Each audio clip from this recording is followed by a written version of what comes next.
used to drink. Because we used to go for something known as Genje, jet fuel. We used to fetch it from Kibera, Katwekera slums. You actually drank actual jet Yes! fuel? I could bleed everywhere, my nose, my ears. I was oozing blood. Then I got involved in an accident nikia Mombasa. Na ni hii tu pombe tu. I gave out my MRI. What he told me is that I will not be able to walk again. Tuko family, tonight we are on our way to Bulbul to cover a story, an interesting story of a gentleman. Now picture this, when you approach a policeman, you expect him to point you to the right direction of the law. But what happens when you find one that is too drunk to even function? Now this is a story of a man who is boldly sharing his story of his ugly past and the lessons he has learned thus far. Welcome to today's episode of My Story. My name is Yvonne Kawira. My full names are Anthony Othoche. I was born in Siaya County. During my early childhood, I lived with my dad, who was a polygamist, and we stayed in a place known as Rarieda. Yes, that's where I started my early schooling. And how was life back then? Life was good. Everything was okay. We never lacked. My dad was a responsible man. He took very good care of us, and I don't regret. All right. Yes. At what point did life start changing for you? At Form 2, we started doing some funny things. We started experimenting life. That's majority of people start experimenting life when they're in Form 2. That's when I started smoking. And I somehow, I would say, we used to skive from school to go to the music festivals. So there we would get involved into drugs, we'll drink. The brand by then was called Keroche. Yeah, it was called Keroche. Kibuku, I think Kibuku Sogam. But by then I was a smoker. I was by Form 2, by the end of the third term, I was a full smoker. And where were you getting these things in school? We used to buy them from outside. Sneak out of school? Because by then highway was not a boarding school. Yeah, we were day scholars. We used to go in the morning, then come back in the evening. Yeah. And that's how life started? Yeah, that's how life started.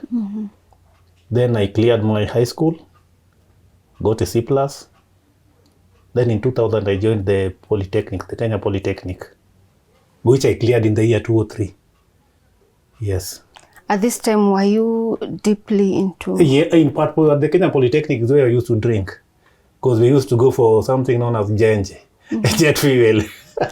We used to fetch it from Kibera, Katwekera slums. You actually drank actual jet Yes, fuel? we used to go for it at Kibera slums, Katwekera. We come mix it, then we sell it to our fellow students. So you're mixing jet fuel with what? With water, yes. To make it as lethal as it can No, you have to reduce the... Makali yake. Yeah, makali yake. Kwa si mchezo. Jet fuel. Yes.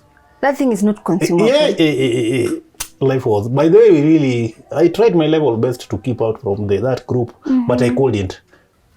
We'll go with 500, we buy it. How much is... 500 is like 2 liters. 2 liters. So we'll buy at least like 5 liters. We come, we mix it with water. Then we used to sell it to other students at the student center. And we will drink it. Yeah. Cigarettes we'll buy from the outside the gate to Navuta. Smoking is allowed in the college.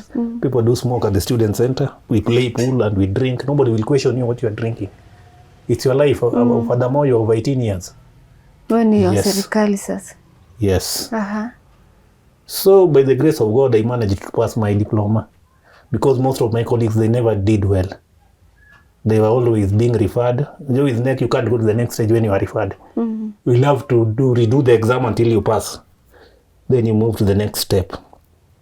So me, I did mine, passed the exams. I got out of the Polytechnic in 2003. So there, I also had problem with drinking because I was in charge stores. Now this company, it belonged to someone, so he was a former pilot in the army. So he was from UK. He trusted me so much. So everything which was being bought, I was the one to receive, pack them in stores, and there was a lot of alcohol. So being the in charge stores, mimi kuteremsha. Najifungia tu inateremsha. Then I realized ikiti inanilemea. At what point did you realize that sasa imeanza kuwa too much? Because I couldn't perform now my duties. I will come in them. I started. It is like I was addicted now. I'd moved from the stage of using abuse. Now I was addicted. So the first thing I will do in the morning when I report on duty is to get some drink, so that I can now work. Then in the evening when I will be closing the stores, I will also drink. Then I close. Then I go home. So that was part of me until the general manager now discovered that I was ever drunk in the stores. Yes, because my fellow colleagues also started complaining. But they will come to pick things, they find me sleeping. I was arrogant. I was not now cooperating with other departments. They will call my office. I will not pick the phones. So that's what made me to be fired. At that point when you were getting fired because of this, is it clicking to you that you need to do something about this? No, alcohol? Still I wasn't ready to change. Oh. Yes. Najua there is something known as self-defense. You deny everything. You want to say that they are nakuonea. They don't like you. Yeah. So I was fired. Nikaingia kuhustle tena. I requested someone to help me with the magazine because I wanted to read. There was something I was looking for in the Daily Nation. Then I saw there was recruitment of the Kenya police. It was to start at Bondo, and that's where I was supposed to go. I came home. I told my mom I want to go home. I never told her what I was going to do. Yes. Can you pay flight? Mimi huyo kwa aunti yangu, sister yake anakaa Bondo. Then the following day nikaraukia recruitment with my result slip, diploma result slip. Yeah. So what really helped me was that tulikuwa tunapangwa graduate and diploma holders, then they start kupanga watu wa form 4. So graduate and diploma holders, you are something of like you are 8. So you are supposed to run as a group. So tukapiga mbio, wengine wakaanza kuwacha, si lazima, but mimi ulikuwa determined until I finished.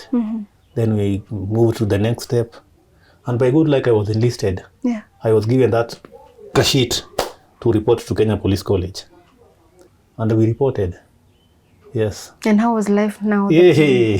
Ndio sasa uli graduate. Hey, where from the police like college? From the sport of depending on alcohol, being addicted. Did you ever stop? Did you slow down? No, I didn't you've stop. Gotten a serious job? I didn't stop. When you are taken there to the college, no, there is restrictions. Yeah. Smoking but drinking, no. The alcohol was not there. Then after some few months, you were given. It's like a mid-term when you're in school. You go home for 1 week. Then I came home. Nikaendelea na kukunywa yangu. Nikang'olewa meno kupupa. How did this happen? No, we quarreled with someone, then we fought. Yes. Where? Then I went back to college, graduated, and we were posted. And to make it worse, I was posted again in Nairobi. Railways police station next to the Kenya Polytechnic where I used to Mali be. friends wako. Where my major friends were. So the drinking continues. So we used to drink, I drink.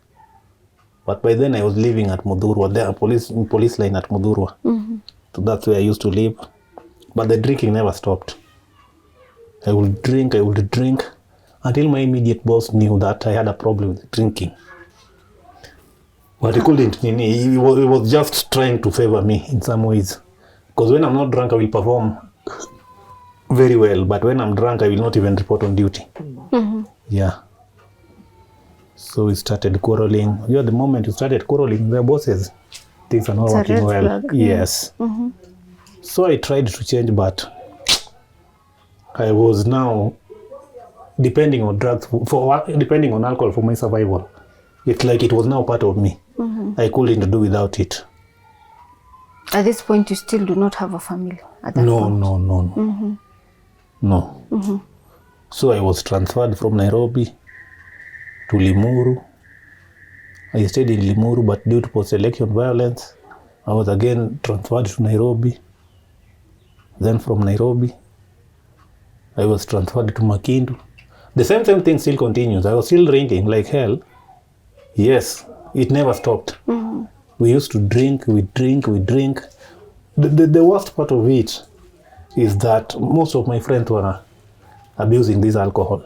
So nobody was to advise me how can we stop doing this. Did you feel helpless that you can't stop yourself from? Yes, it reaches a time that you want to stop, but you can't.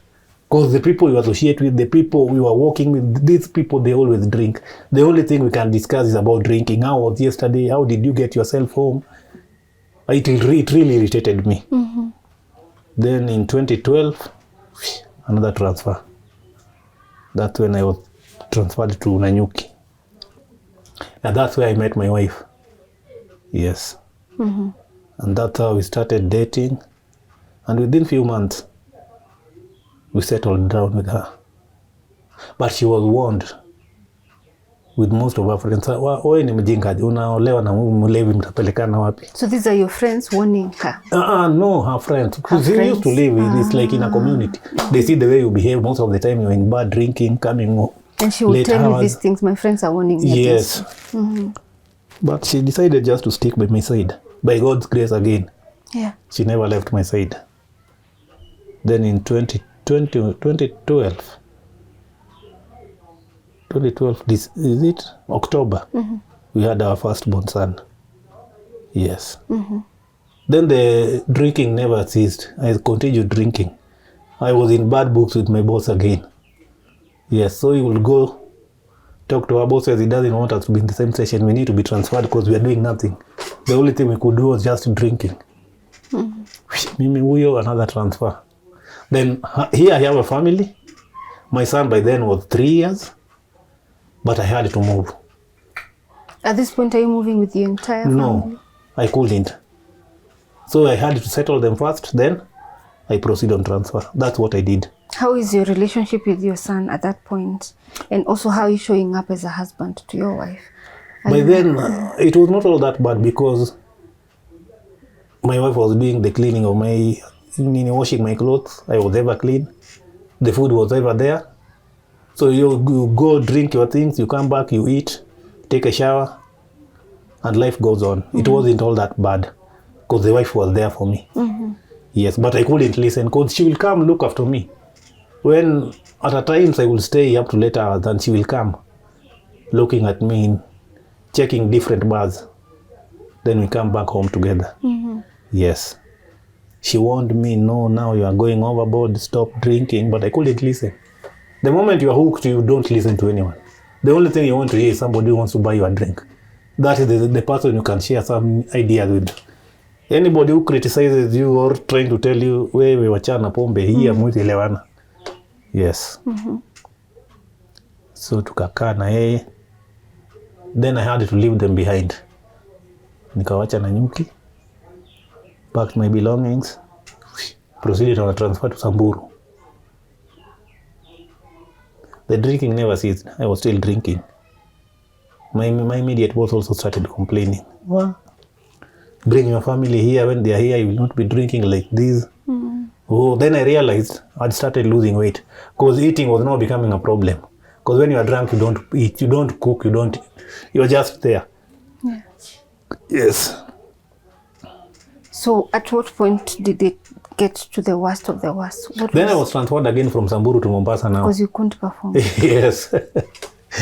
Yeah, so most of the transfers I was getting most of my transfers because I couldn't perform. Yes. So I reported to my news station at Mombasa with my drinking habit. The good thing is that when you are a drunkard, you will meet your friends. You will get some of your colleagues who are also drinking. Yeah. So you form a cocoon where you can be talking about how today we are going somewhere, we are going to drink, we are going to have fun. So, but the good thing is that I would see to it that my family were doing well. I will try my level best to be sending them money, talking to them. But at times I will spend even 1 week without contacting them. Yes. Then I got involved in an accident nikiwa Mombasa. Na ni hii tu pombe tu. What happened is I was in a bar. Then by then it was during rainy seasons. So from nikatoka bar, it was around 11. Then I was going to where I stay. Kuna kamtaro kuna kuanga hapo. Na kuna miti imewekwa juu.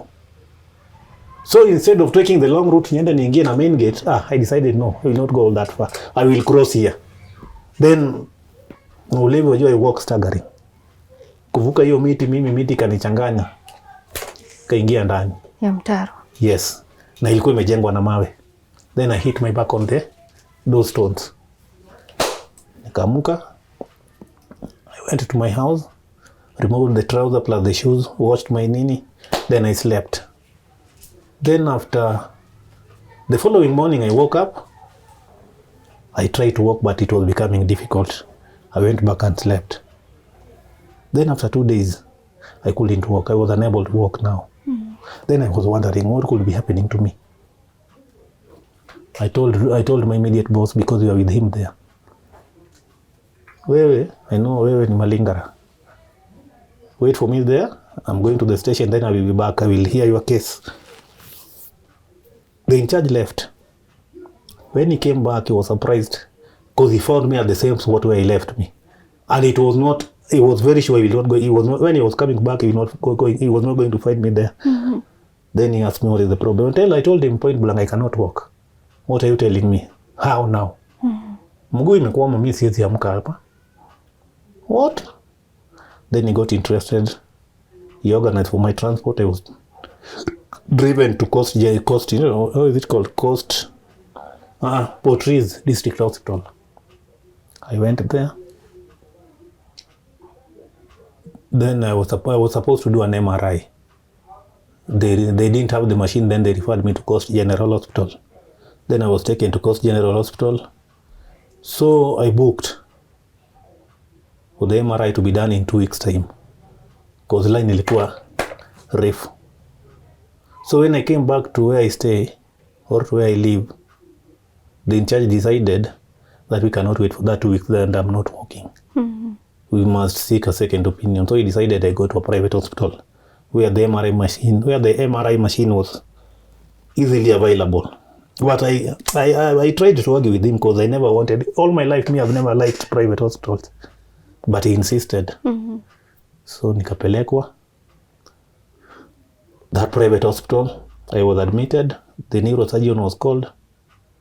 He also said that I have to do an MRI. The MRI was done. Reporting was done. Akasema I have a spinal cord injury. As a result of the accident? Yes. And surgery had to be done. So I stayed in that hospital for like 1 month. The first surgery failed. It was not done. Sijui kitu ilikata kuingia hapa kwa kinini yangu. So it had to be postponed. Na after hiyo nishadungwa na anesthesia. Sasa I was mimi sijui. Yes. So they explained to me why they were not able to do the first surgery. So they scheduled another one, which was a success, which went on well. Yes. So nikakaka. He recommended physiotherapy. So nikafanyiwa nikiwa hospitali. Then I was discharged. But I flatly refused. I told the hospital management that how do we discharge somebody who is not working? I came here not working and now you want to discharge me and still I'm not working. I'm not going anywhere. Yeah. Yes, that is what I told them. Then they said we'll give you another 1 week. Then they decided to bring to me a counselor to talk to me and try to convince me that the healing process will be long. Had they told you that your life has now changed? Yes. I could even see because I was not able to walk. At the same time, I lost control of my blood and bowel. So it was quite challenging. So we talked with the counselor and still has her number up to date. We still talk. Yes, then after that 1 week I agreed and I was discharged. Then I told my bosses I'm not going to stay here because I don't have a wheelchair. How am I going to be moving around? I was given permission to come to Nairobi. Yes. My mom organized. I was lifted from Mombasa to Nairobi. They came and picked me at the airport, Wilson Airport, brought me to the house. Then we strategized on what next. So they decided I be taken to spinal cord injury, National Spinal Cord Injury Hospital. It's along Lenana Road, Hurlingham, for rehabilitation. So when I went there, I was admitted. I was not admitted immediately because lazima wafanye mambo zao. When patients walikuwa wengi. So nikangoja. After 1 month they called me. And they went and I got admitted. So while there at the spinal cord injury, I gave out my MRI to the in charge there, the med sup. What he told me is that I will not be able to walk again. How did that make you feel?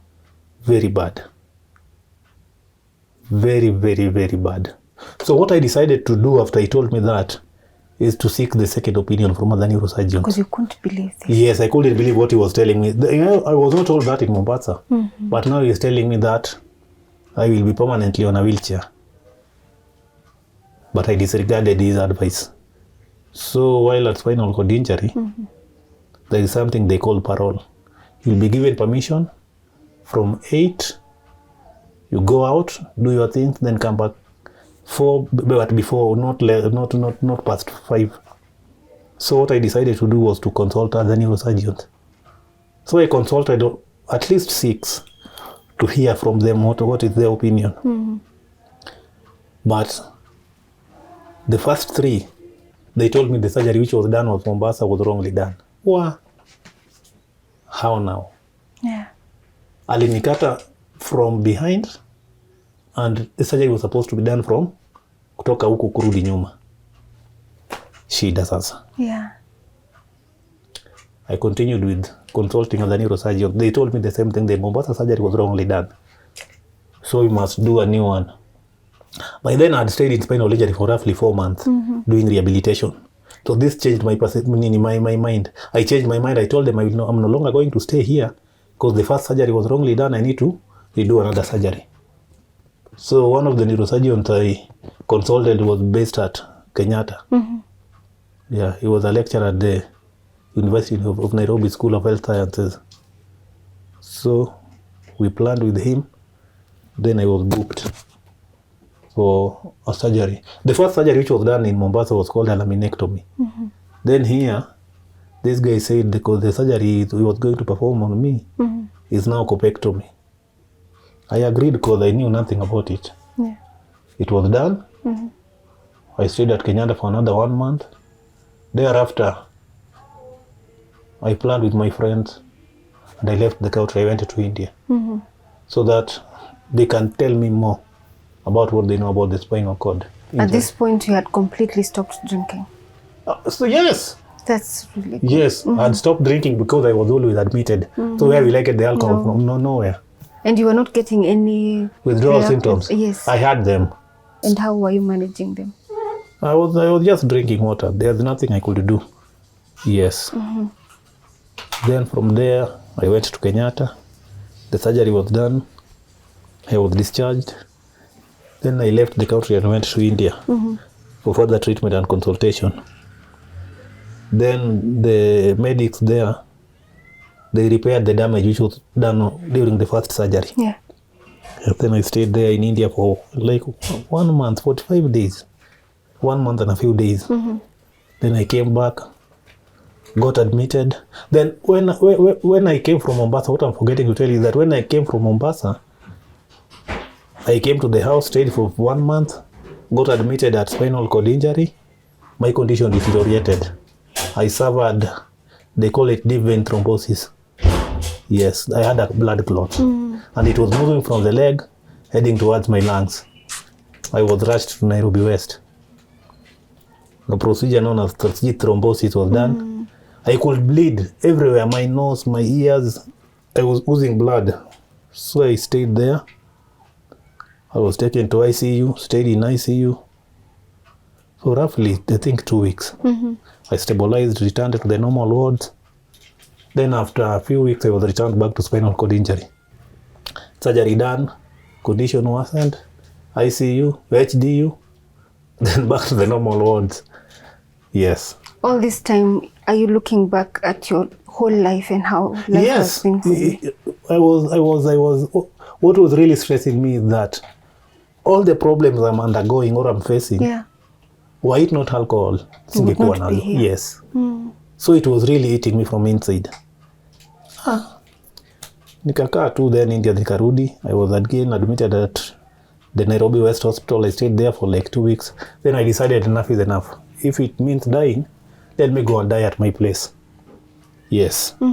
Because what really made me depressed at the hospital, because I'm talking to a patient next to me.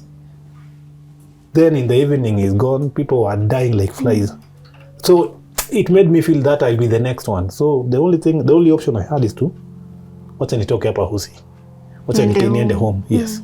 At least akili yangu inaweza tulia kidogo. Then I came to the house. All this happening, my family was still living in Nanyuki. I came to my mom's place. I stayed with her. Then after that is when I came here. I rented this house, brought my family back from Nanyuki and brought them here. Then the other thing is, while at this all the hospitals, I was contemplating committing suicide because life had no meaning. How comes now you're just there, you can't do anything for yourself? Everything, you lose even the right to privacy because everything is being done to you. Yeah. So it really affected me. But the good thing is the doctors there were cooperative, plus there was my counselor was a student from Daystar University. They were doing the attachment. Yeah, I can still remember. She was called Audrey. They were doing the attachment at Daystar. She really encouraged me. She really told me that give this, the thing you are facing now, think about it. There is life after this. Yes. And you held on to that. The other good thing is that one of the doctors has spinal injury. She was my friend. She's called Dr. Koth. She also encouraged me a lot and told me that even them doctors, they just treat. The power to heal only comes from God. Unajua, nikiwa discharged from the first hospital, which was in Mombasa. See, I went back to where I was staying in Mombasa, and I met just a friend. Do you know what this guy asked me? I couldn't believe. Very senior neurosurgeons were asking me to do the same thing. This guy is not even learned. He's just an illiterate fellow. But my friend, we used to drink with him. One of them is down. They must come and mourn with their friend. So he told me to try moving your toes like this. If you see them moving, there's hope. There is a possibility of you walking again. So could you move them? Yeah, me and I started moving them when I was in India. But my toe, one of the toes was moving. So I called my neurosurgeon and told him. He told me that is a positive sign. He intensified the physiotherapy. So I was now doing 3 instead of 2. He said I must go there for 3 times in a day. Yeah. So I did more physiotherapy. The second one started moving. Then he recommended that I do, how did he say it? I do physiotherapy, thorough physiotherapy when I come back to Kenya. And he keeps on making a follow-up. He used to come to Kenya, make a follow-up. Then I started going for physiotherapy, proper physiotherapy. At the same time, since that young lady who was doing her attachment saved my life, because she's the one who made me to stop thinking about taking away my life. Yeah. I decided to enroll at a nearby campus to start doing my psychology. That's how I started doing psychology. Because of that girl. Plus the hope she gave me. Yeah. I thought this is a good cause. I can also help another person. So I enrolled and started doing my... And during the day I'll be either at spinal injury doing physiotherapy or attending classes, yes. That's how I did it. until the last semester. My last semester was in July 2022. Yes, I was done by July 2022. Yes. But before then, even the attachment, I had to go and do it as spinal injury. And I really got satisfied with the work I was doing there because the patient could not talk to the doctor. But me, when I go there, they are willing to talk to me.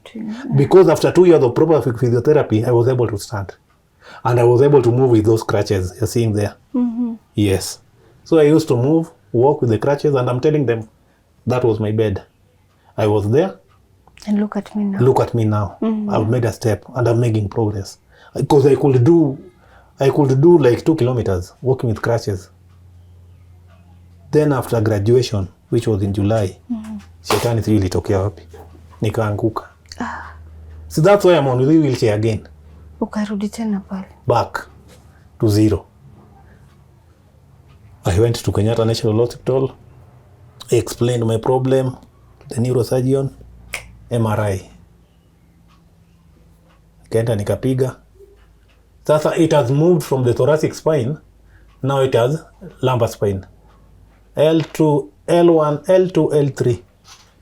They call it what? Lumbar stenosis. Another surgery.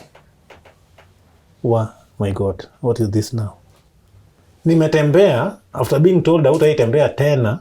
So ulikushaanza kupata hope. Si watu wameshangaa. All my friends wanashangaa ni nini tena. And then this happens. Even my neighbors hapa wanashangaa kwani nini inafanyika tena. Because I could walk, I could even go to that police post walking with my crutches. I sit, we talk, then I come back to the house. Shida ikatokea tena. I went to Kenyatta. The neurosurgeon booked me and admitted me. Then on I think it was on 20th, another surgery was done. Wakamaliza. I stayed for another 5 days. Nikamwambia mimi sikai hapa tena, I must go. Mambo ya hospitali sitaki. So I was discharged. Nikakuja home. But after surgery, unajua physiotherapy cannot be intensive because you are in pain, nini. So I came back to my house. So nikaita physio anakuja ananifanyia. He goes back. Lakini si intensive. So after 1 month ndio aka recommend I go for physio session at Kenyatta. Now I'm not going to spinal injury because after a few days you want to confirm from the physio how my progress is. But I thank God because after the surgery I went down to zero. Because before this last surgery I was at power 5, power 4. And a normal person is at power 5. So I was only remaining with another 1 step and I'm good to go. Because it was after using the 2 crutches, I drop one, I use one, then I drop the other one. And I'm now good to go. So nikarudi mali nilitoka tena. So ikanisumbua kidogo. Lakini I still trust in God. You still have hope that... Yes. So si unajua my legs about wafungua hapa. My legs were not moving. Ilikuwa tena sasa hizi I can move them. So you can move them. Yes, naweza inua juu. Now the problem is at my waist, malilikapo. Haijapata nguvu. How long ago was the surgery? It's like 3 months. Okay. So saizi uko tu hapa home.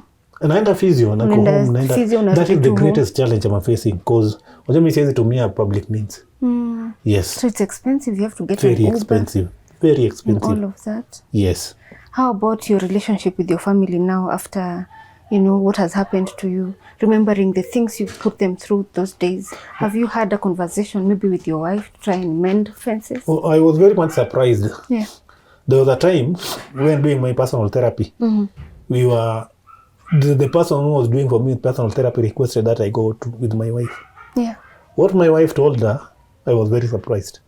Because she told her she doesn't see me as somebody who is disabled. Wow. I wake up in the morning, I go to shower, change my clothes, nimepotea.